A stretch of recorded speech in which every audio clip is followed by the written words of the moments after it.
4th of July is over. The people are gone, and I am tired out.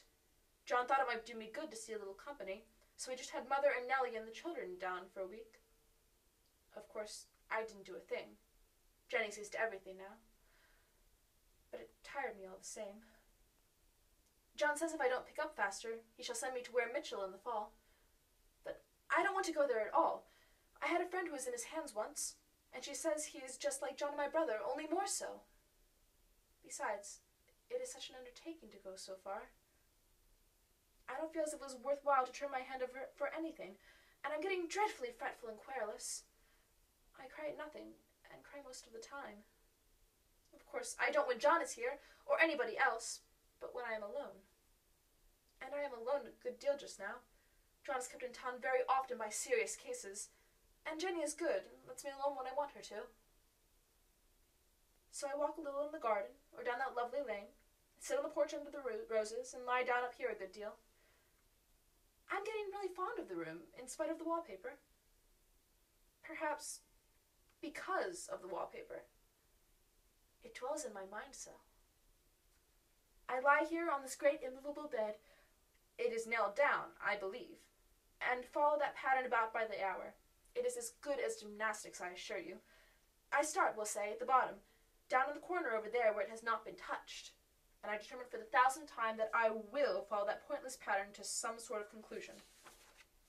I know a little of the principle of design, and I know this thing was not arranged on any laws of radiation, or alternation, or repetition, or symmetry, or anything else that I ever heard of.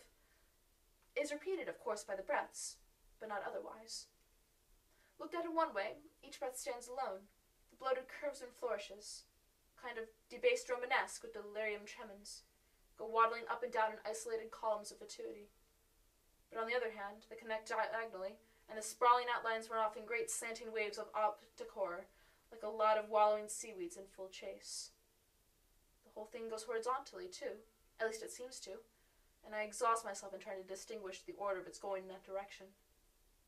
They had used a horizontal breath for a frieze, and that adds wonderfully to the confusion.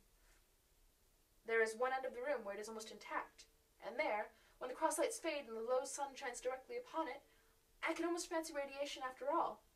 The interminable grotesques seem to form around a common center and rush off in headlong plunges of equal distraction. It makes me tired to follow it. I don't know why I should write this. I don't want to. I don't feel able. And I know John would think it absurd, but anyway, it is such a relief. But the effort is getting to be greater than the relief.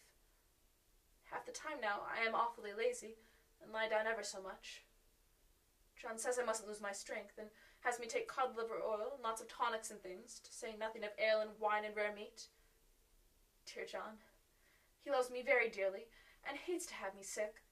I tried to have a real, earnest, reasonable conversation with him the other day, and tell him how I wish he would let me go and make a visit to Cousin Henry and Julia, but he said I wasn't able to go, or able to stand it after I got there, and I did not make out a very good case for myself, for I was crying before I had finished.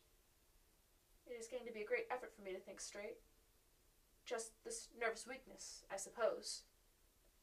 And dear John gathered me up in his arms, and just carried me upstairs and laid me on the bed, and sat by me and read to me till it tired my head. He said I was his darling and his comfort and all he had, and that I must take care of myself for his sake, and keep well. He says no one but myself can help me out of it, and that I must use my will and self-control, and not let any silly fancies run away with me. There's one comfort. The baby is well and happy, and does not have to occupy this nursery with the horrid wallpaper. If we had not used it, that blessed child would have. What a fortunate escape! Why, I wouldn't have a child of mine, an impressionable little thing, live in such a room for worlds. I never thought of it before, but it is lucky that John kept me here after all. I can stand it so much easier than a baby, you see. Of course, I never mention it to them any more. I am too wise. But I keep watch of it all the same. There are things in that paper that nobody knows but me, or ever will. Behind that outside pattern, the dim shapes get clearer every day. It is always the same shape, only very numerous. And it is like a woman stooping down and creeping about behind that pattern. I don't like it a bit. I begin to think, I wish John would take me away from here. It is so hard to talk with John about my case, because he is so wise and because he loves me so. But I tried it last night. It was moonlight. The moon shines in all around just as the sun does. I hate to see it sometimes. It creeps so slowly and always comes in by one window or another. John was asleep, and I hated to waken him, so I kept still and watched the moonlight on that undulating wallpaper till I felt creepy. The figures behind seemed to shake the pattern, just as if she wanted to get out. I got up softly and went to feel and see if the paper did move, and when I came back, John was awake. "What is it, little girl?" he said. "Don't go walking about like that. You'll get cold." I thought it was a good time to talk, so I told him that I really was not gaining here, and that I wished he would take me away. "Why, darling," said he, "our lease will be up in 3 weeks, and I can't see how to leave before. The repairs are not done at home, and I cannot possibly leave town just now. Of course, if you were in any danger, I could and would, but you really are better, dear, whether you can see it or not. I am a doctor, dear, and I know. You are gaining flesh and color, your appetite is better. I feel really much easier about you." "I don't weigh a bit more," said I, "nor as much, and my appetite may be better in the evening when you are here, but it is worse in the morning when you are away." "Bless her little heart," said he with a big hug. "She shall be as sick as she pleases. But now let's improve the shining hours by going to sleep, and talk about it in the morning." "And you won't go away?" I asked gloomily. "Why, how can I, dear? It is only 3 weeks more, and then we will take a nice little trip of a few days while Jenny is getting the house ready. Really, dear, you are better." "Better in body, perhaps," I began, and stopped short, for he sat up straight and looked at me with such a stern, reproachful look that I could not say another word. "My darling," said he, "I beg of you, for my sake and for our child's sake, as well as for your own, that you will never for one instant let that idea enter your mind. There is nothing so dangerous, so fascinating to a temperament like yours. It is a false and foolish fancy, when I tell you so."